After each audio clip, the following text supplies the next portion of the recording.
আসসালামু আলাইকুম। আজকে আমি তেল পোড়ন ছাড়া একদম গ্রামের মতো করে পাট শাক রান্না করব।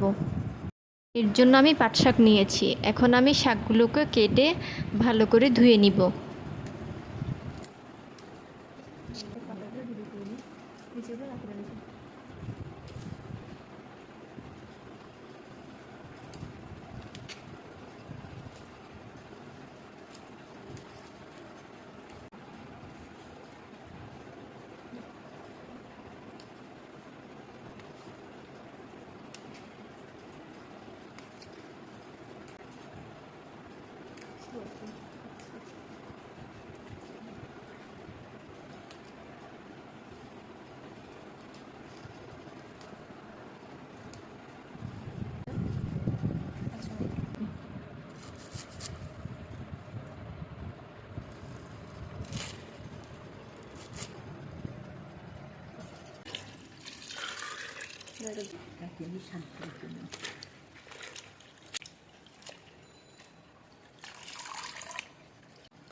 এর জন্য আমি 3 রকমের ডাল নিয়েছি: ফেলনের ডাল, বুটের ডাল এবং মসুরের ডাল।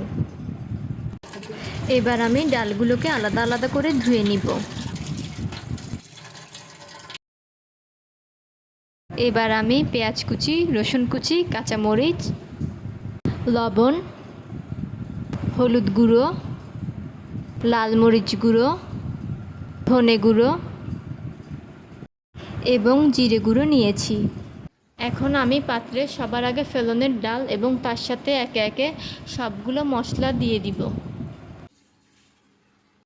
সাথে পেঁয়াজ কুচি, রসুন কুচি, কাঁচামরিচ এবং পরিমাণ মতো পানি দিয়ে ডালটা ভালো করে সেদ্ধ হতে দিব।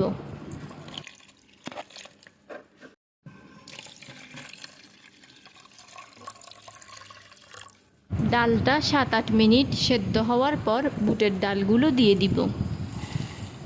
কিছুক্ষণ সেদ্ধ হওয়ার পর এবার মসুরের ডালগুলো আমি এর সাথে দিয়ে দিব। ডালগুলো ফুটে উঠলে এবার শাকগুলো আমি এতে ঢেলে দিব।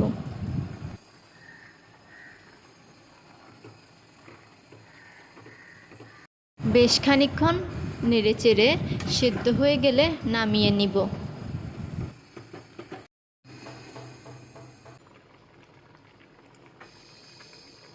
ব্যাস তৈরি হয়ে গেল আমার গ্রামের মতো করে পাট শাক রান্না।